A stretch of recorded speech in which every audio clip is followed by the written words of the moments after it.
The massive alien ship hung in Earth's orbit like a dark cloud. Its sleek purple hull gleamed in the sunlight as smaller craft buzzed around it. Today was the day humanity would meet the Galactic Confederation for the first time.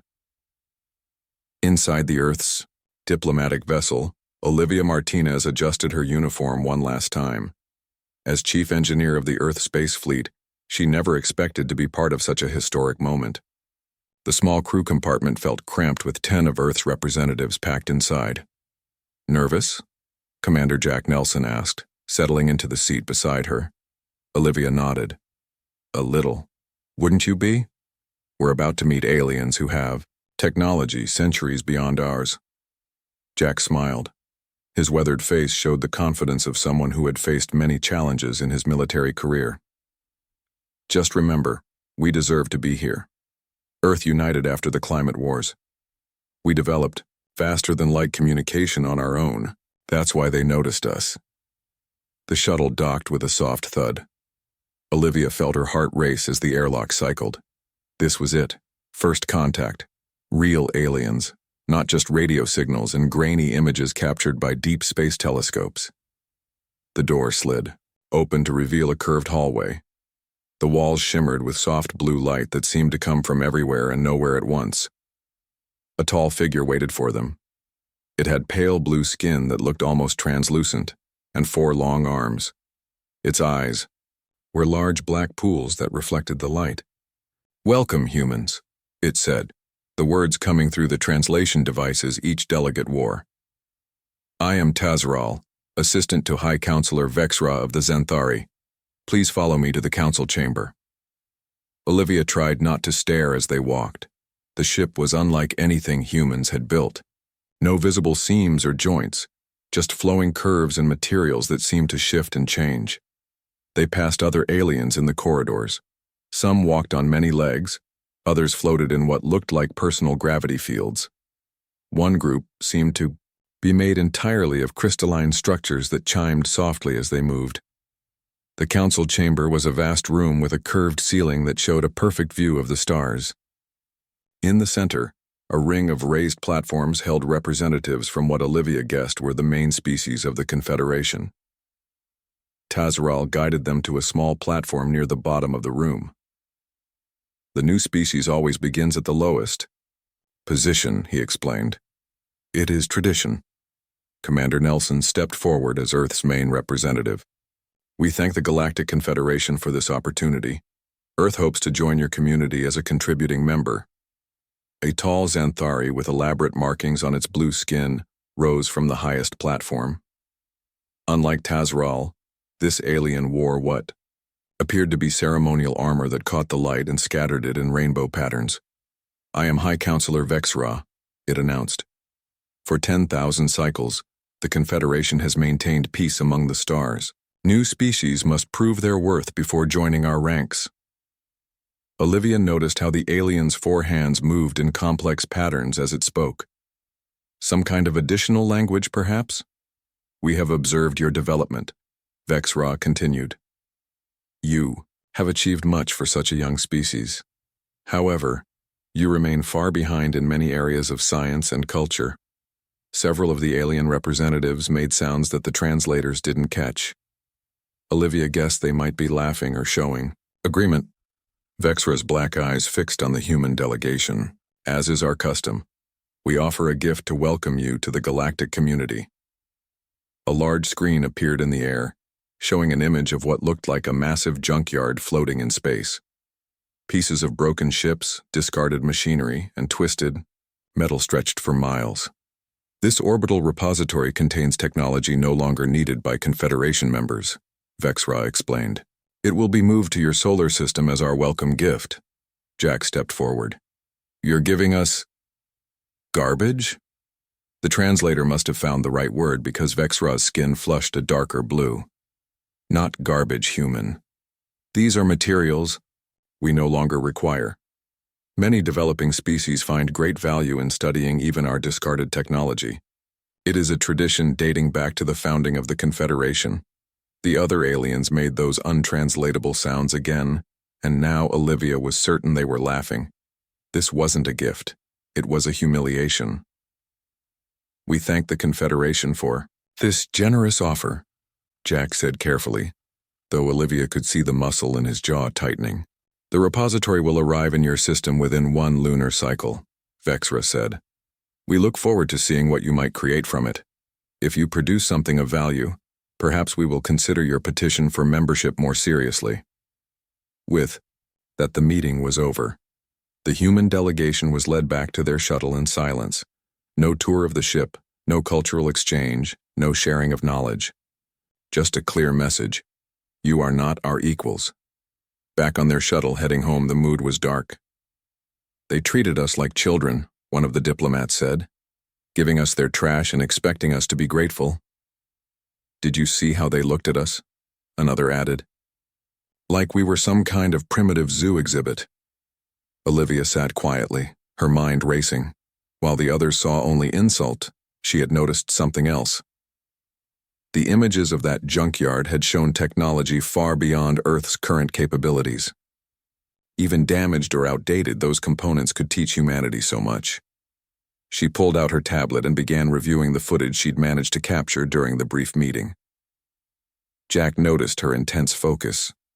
"What are you thinking, Martinez?" "I'm thinking they've made a mistake," she said without looking up. "They think they're giving us worthless scraps, but I saw drive cores, weapon systems, and hull materials we've only dreamed about." She turned her tablet to show him a frozen image of the junkyard with several areas highlighted. "See these? They're Xanthari shield generators, and these look like Pelrani faster-than-light drive components. Even if they're outdated by their standards, they're centuries ahead of our technology." For the first time since the meeting, Jack smiled. "So while they think they're humiliating us, they're actually handing us the tools to join them among the stars," Olivia finished. "We just need to be smart about how we use them." As Earth grew larger in the viewport, Olivia's mind was already filling with possibilities. The aliens had made one critical error in their calculation. Throughout human history, necessity and limitation had always been the driving forces behind innovation, and nothing motivated humans more than being underestimated. "They think they've insulted us," she told Jack as they prepared for atmospheric entry. "But they've just handed us the keys to the stars." 6 months passed since the Confederation delivered their gift. The massive space junkyard now orbited between Earth and its moon, stretching over 10 miles in each direction.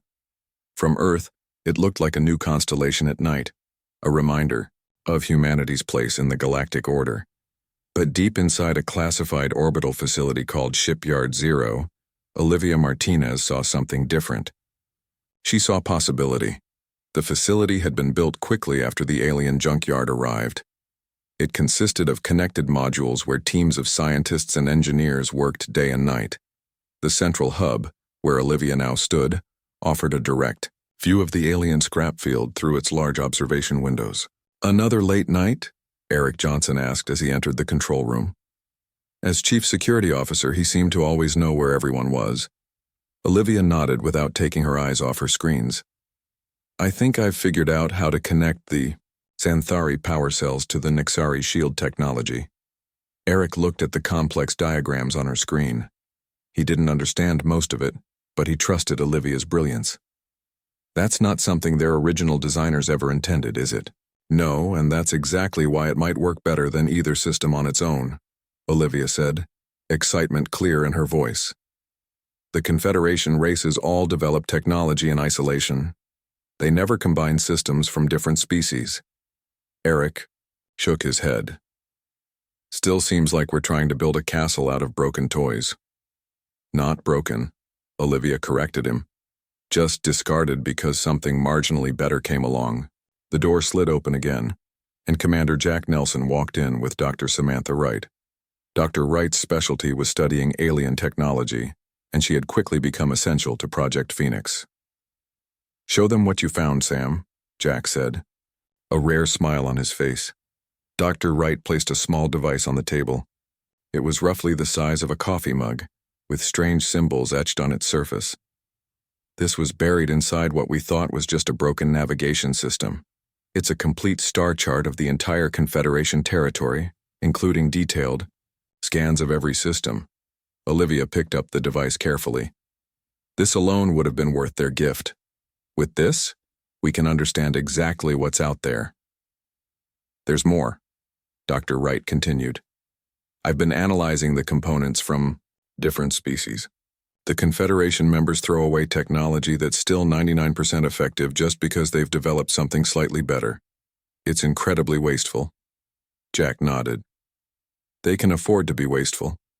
They've had interstellar travel for thousands of years. Their waste is our opportunity, Olivia said.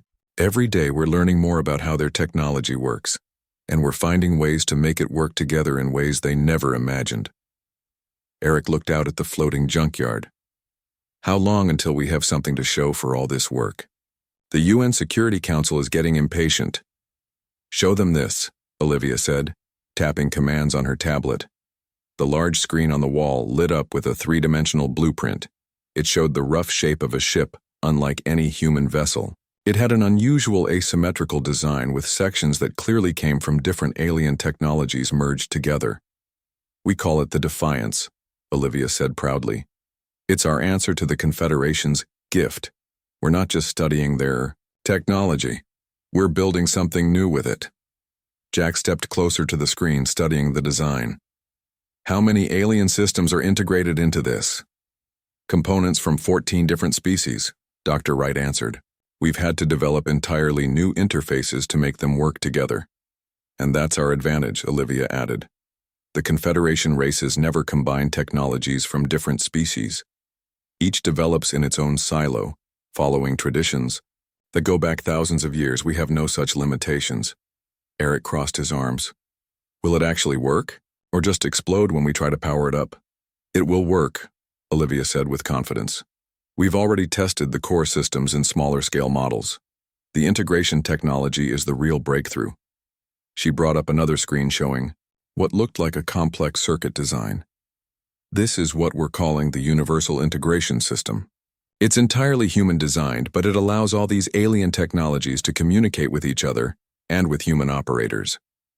Jack nodded slowly. When can we start actual construction?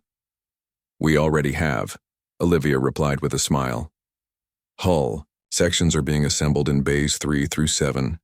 If we maintain our current pace, we'll have the Defiance ready for its first test in 18 months. Dr. Wright added, the propulsion system is particularly exciting. We're combining Xanthari, gravity drives with Pelrani spatial folding technology. In theory, it will be faster than anything in the Confederation fleet. Eric still looked skeptical. And weapons? Shields? If this thing is going to be called Defiance, it needs teeth. That's where we've made the most interesting discoveries, Olivia said. She brought up new schematics showing weapon systems. The Confederation races all use energy weapons, but they each develop them differently. By combining approaches from the Xanthari and the Krell, we've created hybrid weapons that should be more powerful than either original design. Jack's communicator beeped and he checked it quickly. The next salvage team is heading out. They're bringing in what looks like an intact command center from a Nixari vessel. Olivia's eyes lit up. That's exactly what we need for the bridge systems. As Jack and Dr. Wright left to oversee the salvage operation, Eric stayed behind. He moved closer, to Olivia, speaking more quietly. You really think this will work?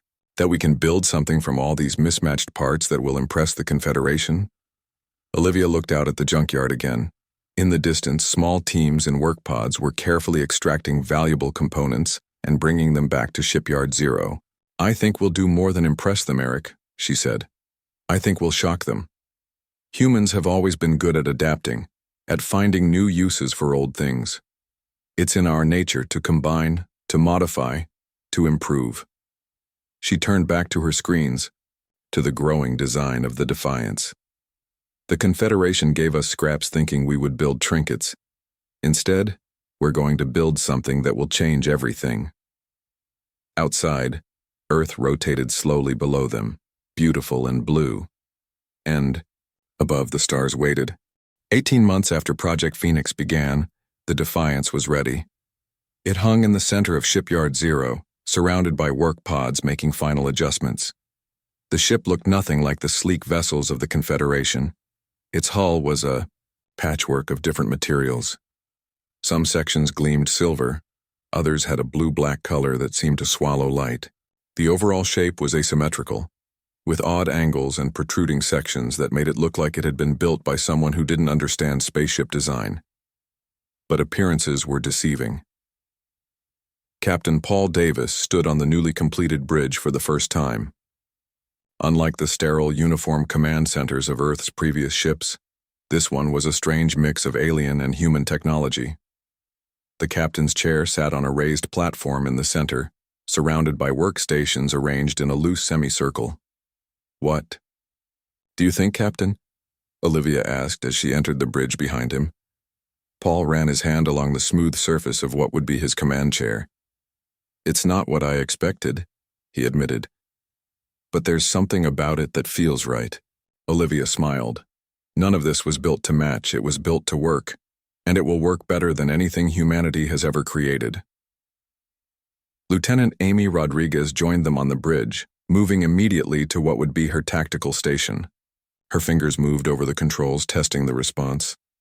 "These systems were never designed to work together," Amy said. "Xanthari weapons controls, Nixari targeting systems, and Krell power distribution. It shouldn't function at all, but somehow it does. That's the miracle of the Universal Integration System," Olivia explained. "It's the one thing on this ship that's entirely human-designed. It lets all these alien technologies talk to each other." Paul looked around the bridge at the mix of Earth personnel and scientific staff making final preparations. "When do we take her out?"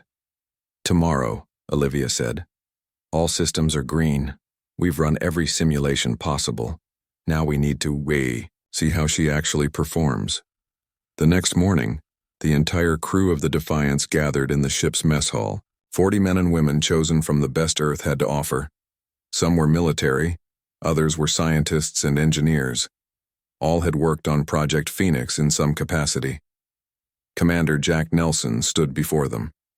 Though Captain Davis would command the Defiance, Jack had led the project from the beginning and would remain its military overseer. "Today we make history," he told the assembled crew. "For 18 months we've worked to create something unprecedented. A ship built from the discarded technology of 14 different alien species, integrated in ways they never imagined." Looked around at the faces before him. "The Confederation gave us their scraps thinking we would be grateful for their leftovers. They expected us to build simple toys. Instead, we built the Defiance." Jack nodded to Captain Davis, symbolically, handing over control. "Show them what humanity can do." As the crew took their stations, Olivia made her way to engineering. This was her domain, the heart of the ship where the true innovations had been made. The engineering deck was a chaotic blend of systems never meant to work together, all linked. Through her integration technology, Chief Engineer Alan Foster, who would oversee daily operations, met her at the main control panel. "All systems are online and stable," he reported.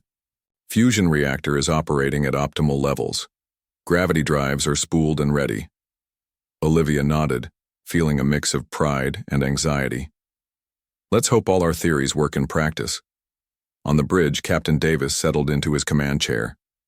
The crew was at their stations, tension visible on every face. "Communications signal shipyard control that we are preparing for departure," he ordered. Lieutenant Greg Parker at Communications nodded. "Shipyard control acknowledges. We are cleared for departure. All nearby traffic has been diverted." "Helm, take us out. 1/4 thrust until we clear the shipyard," Paul ordered. Lieutenant Ben Clark at the helm touched the controls gently. The strange interface glowed under his fingers. 1/4 thrust, aye, sir." For a moment nothing happened. Then a low hum vibrated through the ship. The Defiance began to move, slowly at first, then with gathering speed. "We have propulsion," Ben reported, a smile spreading across his face. "Shipyard perimeter cleared, awaiting course and speed orders." Paul leaned forward in his chair. "Set course for the Jupiter testing range. Let's see what this ship can really do." In engineering, Olivia watched the power levels carefully. The hybrid propulsion system, part Xanthari gravity drive, part Pelrani, spatial fold technology, was performing exactly as she had hoped. "Prepare for acceleration test." Alan called out to his engineering team. The captain's voice came through the communication system. Engineering, we're about to test the main drive. Are you ready down there? Ready, Captain, Olivia responded. You can push her as hard as you want, she'll hold together. On the bridge, Paul looked to his helm officer. Lieutenant Clark, take us to full speed. Let's see what the Defiance can do. Ben's hands moved across the controls. Engaging main drive. Now. The hum deepened to a powerful thrumming that ran through the entire ship. On the main view screen, stars began to blur. We're passing Earth orbital velocity, Amy reported from Tactical. Now passing Mars orbital velocity. Now passing. She stopped, staring at her readings. Sir, we're accelerating faster than anything in Earth's fleet. We'll reach Jupiter in hours, not days. Paul couldn't hide his smile. Looks like Dr. Martinez's hybrid drive works even better than expected. The test flight continued as they put the Defiance through its paces. Each system performed beyond expectations. The shields, a combination of Xanthari and Nixari technology, were tested against simulated weapons fire and proved stronger than either original system. The weapons, too, showed unprecedented power when tested against asteroid targets in the Jupiter field. Energy beams that combined Xanthari power with Krell focusing technology carved through rock with ease. When they finally returned to Earth orbit 24 hours later, the crew was exhausted but elated. The Defiance had not only worked, it had exceeded every prediction. In a private meeting after the test flight, Jack, Olivia, Paul, and the other project leaders gathered to discuss the results. The Defiance is more than just operational, Olivia said, reviewing the test data. It's extraordinary. The combined systems are showing capabilities that surpass even the latest Confederation vessels based on what we know of their specifications. Jack leaned back in his chair. So what do we do now? We show them, Paul said simply. The Confederation is holding a diplomatic summit next month. All member species will be there. It's the perfect opportunity to demonstrate what humanity has accomplished. Jack nodded slowly. They gave us scraps and we built something remarkable. Time to see the looks on their faces when the Defiance arrives at their summit. Olivia smiled. I think it's time the Confederation learned not to underestimate humans. The Confederation summit station hung in neutral space, a massive structure shaped like a ring with spokes extending toward a central hub. Hundreds of ships from various alien species surrounded it, from small diplomatic shuttles to massive cruisers, serving as honor guards. Captain Paul Davis stood on the bridge of the Defiance as they approached the gathering. Every member of the crew wore new uniforms created specially for this mission, dark blue with silver trim. They represented not just the United States or any single nation, but all of Earth. Quite a party they're having, Lieutenant Amy Rodriguez observed from her tactical station. Paul nodded. And we're about to crash it. Lieutenant Greg Parker at Communications reported, We're receiving a transmission from the station. They're asking us to identify ourselves. Open a channel, Paul ordered. Greg touched several controls on his console. Channel open, sir. Paul straightened in his chair. This is Captain Paul Davis of the Earth vessel Defiance. We are here to attend the Confederation Summit as representatives of humanity. There was a pause before the response came. Earth vessel Defiance, we have no record of your ship. Please hold position for scanning. Amy's console lit up with alerts. They're scanning us, Captain, very thorough scans. Paul smiled slightly. Let them look. They won't believe what they're seeing anyway. After several minutes, the communication channel opened again. This time the voice sounded different, more urgent. Earth vessel, your design is not registered in Confederation records. Please explain your construction. Paul exchanged glances with his first officer before responding. Our vessel was constructed using the technology your Confederation gifted to us. We have come to thank you in person. Another pause. Longer this time. Earth vessel Defiance, you are cleared to approach. Docking instructions will follow. A reception committee will meet you.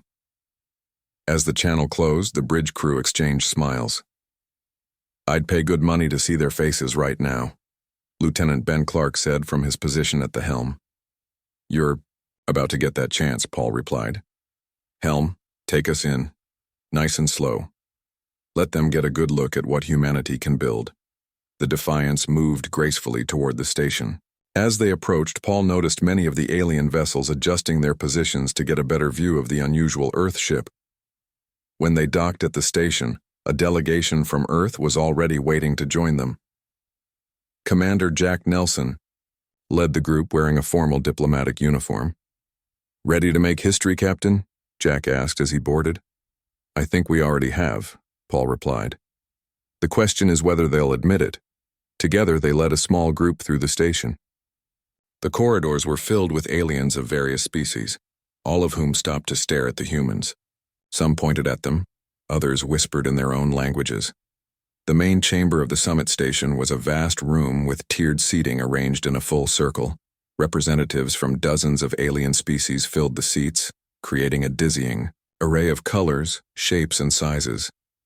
In the center stood High Counselor Vexra of the Xanthari, the same blue-skinned alien who had presented Earth with the gift of scrap nearly 2 years earlier. Vexra noticed the human delegation and gestured for them to approach. "Representatives of Earth," the alien's voice carried through translation devices. "You join us unexpectedly, and in a vessel of unusual design." Jack stepped forward. "High Counselor, we come to express our gratitude for the Confederation's gift. The Defiance was built entirely from the materials you provided." A murmur ran through the assembled aliens. Vexra's black eyes narrowed slightly. "You built that ship from our discarded technology?" "We did," Olivia confirmed, stepping forward to join Jack. "By studying and combining systems from 14 different Confederation species." "Impossible," declared a harsh voice from one of the higher tiers. A large reptilian alien with red scales and yellow eyes leaned forward. "No species could integrate such diverse technologies. The power requirements alone would be incompatible." Olivia smiled politely. "I assure you, Counselor, it is quite possible. We developed a universal integration system that allows different technologies to work together harmoniously."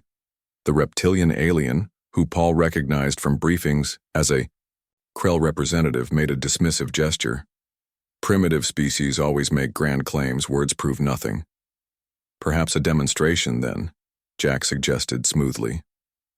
"The Defiance would be honored to participate in the traditional flyby ceremony I understand will take place later today." Vexra seemed to consider this for a moment. "Very well. Your ship may join the ceremonial display. It will be interesting to see this human innovation in action." Hours later, the Defiance joined a line of ships preparing for the ceremonial flyby. It was a tradition during Confederation summits. Each member species showcased their finest vessel in a display of unity and technological achievement. "We're being positioned at the end of the line," Ben reported from the helm. "Apparently, new species always go last." Paul nodded. "That's fine. They'll remember us better that way." As they waited their turn, Amy suddenly called out, "Captain, 3 Krell destroyers are breaking formation." On the view screen, 3 red-hulled ships with aggressive angular designs veered toward the Defiance. "They're charging weapons," Amy reported, her fingers flying over her console. Paul remained calm. "Shields up, but do not power weapons. This is probably just a test." The Krell ships surrounded the Defiance, their weapons visibly glowing with energy. "We're being hailed," Greg reported. "On screen," Paul ordered. The reptilian face of a Krell commander appeared. "Human vessel," he snarled. "Your presence here is an insult. You parade stolen technology before your betters. We will teach you humility." Before Paul could respond, the transmission cut off. Moments later, the Krell ships opened fire. Energy beams struck the Defiance from 3 directions simultaneously. The ship shuddered, but the hybrid shields held. "Shields at 92% and holding," Amy reported, surprise in her voice. "The combined Xanthari-Nexari shield system is working even better than in our tests." Paul gripped the arms of his command chair. "Status of Krell vessels?" "They're circling for another attack run," Amy replied. "They seem surprised we're still in one piece." "Captain," Jack said urgently from his position near the back of the bridge, This is a diplomatic situation. How we respond could affect Earth's relationship with the Confederation for generations. Paul nodded. Understood. Lieutenant Rodriguez, defensive pattern only. Disable their weapons if possible, but cause no permanent damage. Amy's hands danced across her console. Defensive pattern programmed. Ready on your order, sir. The Krell ships fired again. This time, the Defiance responded. The hybrid weapon system, combining Xanthari energy technology with Krell focusing methods, fired precise beams that struck each enemy vessel's weapon arrays. On the view screen, the Krell ship's weapons visibly powered down. Their engines flared as they tried to maneuver, but it was clear they could no longer attack. All 3 Krell vessels have been disabled, Captain, Amy reported with a smile. No significant damage to their ships, but their weapon systems are offline. Throughout the bridge, the crew exchanged looks of triumph and relief. They had just defeated 3 warships without taking significant damage. We're receiving transmissions from the summit station, Greg reported. Every delegation is asking for explanations. The Krell representative is demanding that we be punished for creating an abomination that violates Confederation protocols. Paul looked to Jack. I think we've made quite an impression. Jack nodded. They gave us scraps expecting us to build trinkets. Instead, we built the most advanced warship in the galaxy, and they just saw exactly what it can do. On the main view screen, the summit station was visible, surrounded by ships from across the galaxy. Today they had all learned an important lesson about humanity. Never underestimate the species that turned scraps into starships. 1 year after the Defiance's demonstration at the Confederation Summit, everything had changed. Earth now had a small fleet of ships built from the alien scrapyard. Each vessel used the same integration principles as the Defiance, but with different combinations of alien technology. Olivia Martinez stood on the observation deck of Earth's new space station.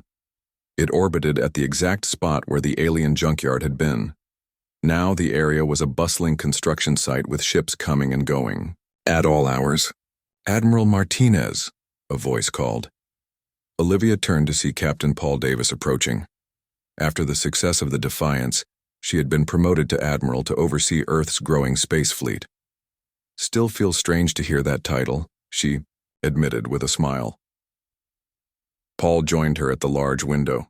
Below them, Earth was a beautiful blue sphere.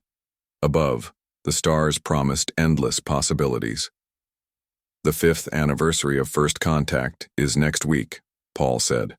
Hard to believe how much has changed, Olivia nodded.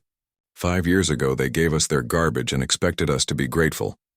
Now they're sending their engineers to learn from us. It was true.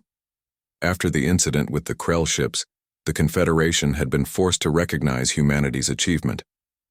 The Defiance had not only survived an attack from 3 warships, but had disabled them all without causing significant damage.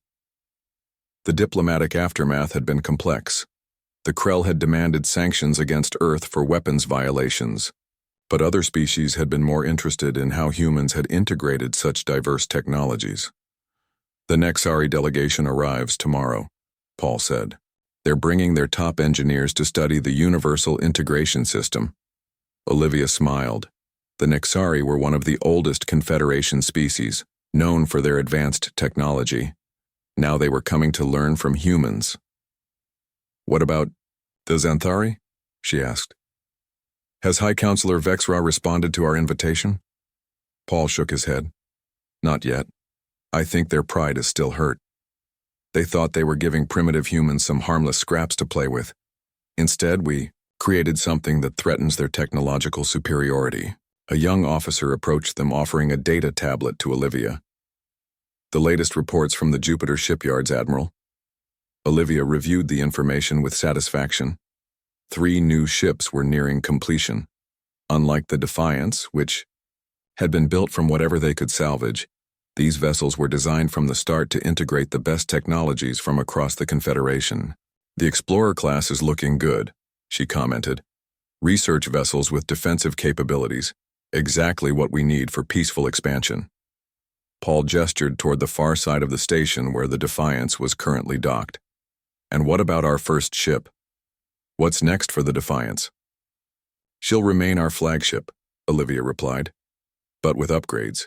We've learned a lot in the past year. Their conversation was interrupted by an urgent alert. Red lights flashed throughout the observation deck. Admiral Martinez to Command Center. A voice called over the communication system. Priority alert. Olivia and Paul rushed to the station's command center. Officers moved with purpose around the central display table, which showed a three-dimensional map of the solar system. Report, Olivia ordered as she entered. Commander Eric Johnson, who had been promoted to head of station security, looked up from the display. Long-range sensors have detected a massive fleet entering the solar system. At least 30 vessels, all Krell design. Olivia's heart sank. The Krell had been increasingly hostile toward Earth since the summit incident. Many had feared they might eventually take direct action. Have they made any communications? Paul asked. Eric shook his head. Nothing, but their weapons are powered, and they're on a direct course for Earth. Olivia studied the display. The Krell force vastly outnumbered Earth's small fleet. Even with their advanced technology, they couldn't hope to defeat so many enemy ships. Alert all vessels, she ordered, battle stations, and send an emergency message to the Confederation Summit Station. Let them know what's happening. As the command center sprang into action, Olivia pulled Paul and Eric aside. We need a plan. Even with all our ships, we can't match their numbers. Eric's expression was grim. The Defiance could take on 3 or 4 of their ships, but 30? It would be a slaughter. What about the new shield modifications, Paul suggested? The ones based on the Pelrani technology? Olivia considered this. They're still experimental, but they might buy us some time. Before they could discuss further, a new alert sounded. Admiral, called the sensor officer, more ships entering the system. Olivia looked at the display with dread, expecting reinforcements for the Krell fleet. Instead, she saw something unexpected. Those are Xanthari vessels, Eric said in surprise. And Nexari, and others I don't even recognize. Indeed, ships from at least 6 different Confederation species had appeared at the edge of the solar system, positioning themselves between the Krell fleet and Earth. We're receiving a transmission, the communications officer announced. From High Counselor Vexra. On screen, Olivia ordered. The familiar blue face of the Xanthari leader appeared on the main display. Admiral Martinez, Captain Davis, it seems the Krell have decided to take matters into their own hands. Counselor, Olivia acknowledged. We appreciate your presence, but why are you here? The Confederation Council has voted, Vexra explained. Earth is now under consideration for full membership. That means we are obligated to defend you against unprovoked aggression. Paul and Olivia exchanged surprised looks. This was unexpected. The Krell acted against Council orders, Vexra continued.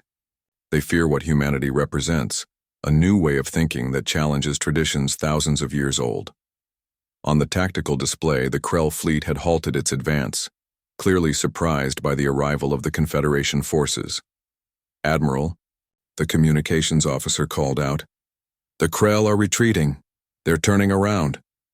A cheer went up throughout the command center. The threat had been averted without firing a shot. When the communication with Vexera ended, Olivia turned to Paul and Eric. I never expected them to defend us. They're not defending just us, Paul said thoughtfully. They're defending a new idea. The idea that different technologies and different species can work better together than apart. Eric smiled. Who would have thought that a pile of space junk would change the entire Confederation? In the following days, representatives from across the Confederation arrived at Earth Station. The integration technology developed for the Defiance had sparked a revolution in thinking. Species that had developed separately for thousands of years were now exploring how their technologies might work together. 1 month later, Olivia stood again on the observation deck, this time with High Counselor Vexra beside her. You must understand, the Xanthari said. For 10,000 years, each species has developed along its own path. The idea of combining our technologies never occurred to us. Olivia smiled. That's the human advantage. We adapt, we combine. We find potential where others see only what has been. Vexara's 4 hands made a gesture of acknowledgement. When we gave you that repository of discarded technology, it was meant as a test. But we never imagined you would pass it so creatively. Below them, the Defiance prepared for its next mission. It would lead a combined fleet of Earth and Confederation vessels to explore regions of space unknown to both. Your ship has become a symbol, Vexara said, watching the activity around the Defiance. Not just of human ingenuity, but of a new way of thinking that is spreading throughout the Confederation. Olivia thought about how far they had come, from being handed scraps as an insult to changing the course of galactic civilization. They gave us scrap, she said quietly, and we created the most feared warship in the galaxy. But more importantly, we created hope for something new, something better. As the Defiance's engines glowed to life, preparing for its journey to the stars, Olivia knew that humanity had found its place in the universe, not as followers, but as innovators who could see potential where others saw only waste. From that day forward, no species in the galaxy underestimated humans again.